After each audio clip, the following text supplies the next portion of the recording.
Do you want to have a bit more fun while you're on your Gargoyle Slayer task with the chance of getting one of the sickest pets in game? I'll quickly show you how to battle the Grotesque Guardians. First off, to gain access to the roof where the Guardians reside, you'll need to get yourself a brittle key, which drops at a rate of 1 in 150 from the regular Gargoyles. You'll of course need to be 75 Slayer to be assigned Gargoyles, as you can only kill the Grotesque Guardians on task, and you'll also want to have some decent combat stats.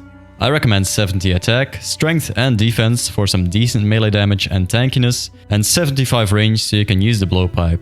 You'll also want to have at least 44 prayers so you can use protection prayers and eagle eye. However, 74 plus would be ideal so you can use rigor and piety. For the gear, you'll want to have some good melee and ranged gear. I'm using the Slayer helm of course. Make sure you got this imbued for the extra damage and accuracy for both melee and ranged. A fighter torso, a Varrock skirt, primordial boots, my fire cape and an amulet of torture. I camped the berserk ring and barrows gloves, and I'm using the abyssal tentacle as my main melee weapon.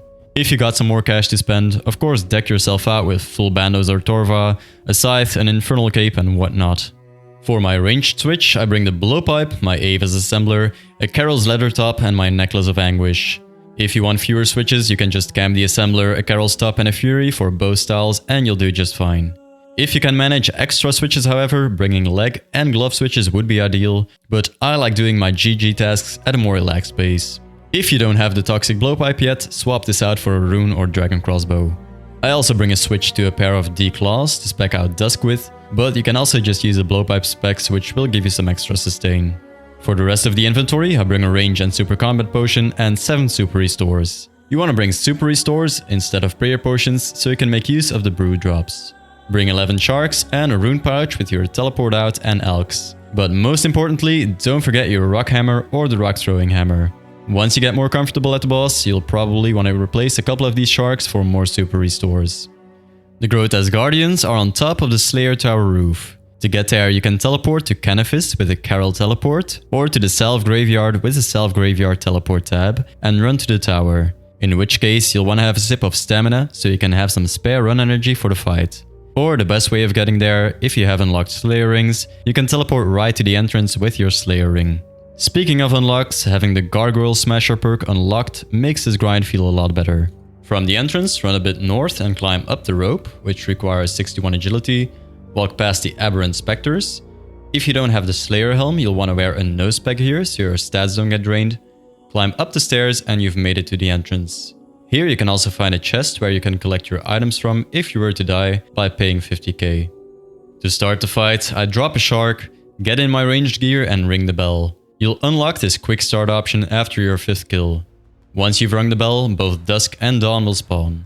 For the first phase, you'll have to bring Dawn to 55% HP with ranged. So put on rigor and protect from ranged and run to this first tile. Once Dusk gets close to you, move to tile 2 to trap him under you. If Dusk were to get unstuck at any point, simply go back to tiles 1 or 3 and trap him again by moving to tile 2. During this phase, you'll also want to watch out for Dawn's stone balls. If you get hit by one of these, you'll be stunned for 5 seconds, so make sure you're 2 tiles away from the shadows these cast on the floor. Once you've brought Dawn to below 55% HP, she will fly off and you'll have to bring Dusk to 55%. Switch to your melee gear and put on Piety and Protect from melee. You'll be able to hit him twice with your whip here, 3 times if you are fast with your switches before he does his first special attack. He'll turn orange and everyone standing next to him will be thrown back and stunned, dealing around 25 damage. So make sure that you run a couple of tiles away from him after your second hit. If you are fast, get that 3rd hit in and run away.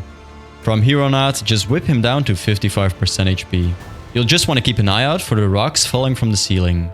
These cast a shadow on the floor and you'll have to stay 2 tiles away from these as well. If you happen to get hit by one of these rocks, you'll take up to 22 damage and you'll be stunned for a couple of seconds.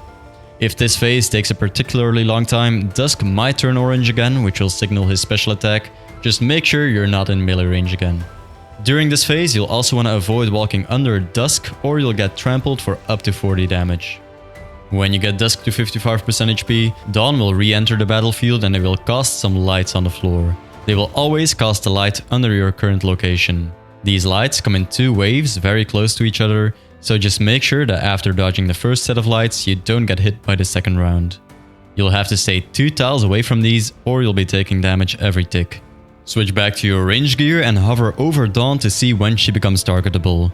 As soon as you can attack her, the lights on the floor won't deal damage anymore, even though they're still around for a short time. After you get a few shots in, she will scatter these 3 purple orbs around the field. You'll have to quickly pick these up, or she will suck them back up and heal for 90 health per orb you haven't collected. If you have 90 plus ranged, and you're using amethyst or dragon darts, and you have very good ranged gear, it's better to just ignore the balls and DPS her down. Sure, you'll still fail to kill her before she recollects her balls sometimes, but the time saved by not bothering to pick them up will far outweigh the time lost by those occasional failures.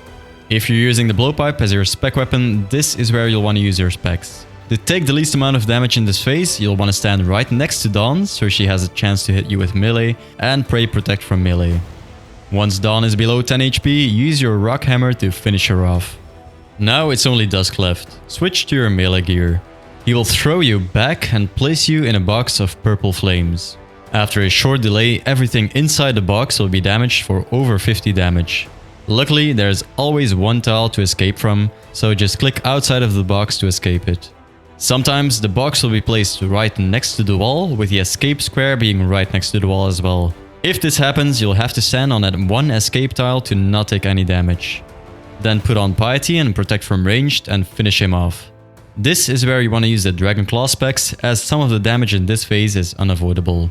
During this phase, Dusk can attack with both melee and range attacks, but he is most likely to keep attacking with the same attack style. So if he hits you with melee, switch to Protect from melee. If he switches to ranged attacks, switch to Protect from ranged. During this phase, you'll also don't want to run under Dusk, or you'll get trampled for up to 40 damage. And that's pretty much it. Now, because this area is instanced, your loot will remain on the floor for 30 minutes, so you can hold off on picking it up until you've got some more inventory space. You won't get rich by killing the guardians, as the loot is kinda meh, but the fight is really fun and the pet is fucking awesome. The main drops you're looking for are the black tourmaline core, which lets you upgrade a pair of Bandos boots into the guardian boots to get some crazy defense bonuses. The pet drops at a rate of 1 in 3000 and can be metamorphosed to look like either Dawn or Dusk, and the jar drops at a rate of 1 in 5k. For the rest of the loot, you're looking at some other granite crap, alkables, ores and bars. If you're looking for a guide on any of the other Slayer bosses, check out the playlist on screen now, and don't forget to subscribe if you enjoyed the video. Thanks for watching, and I hope you all have a spectacular day. See ya!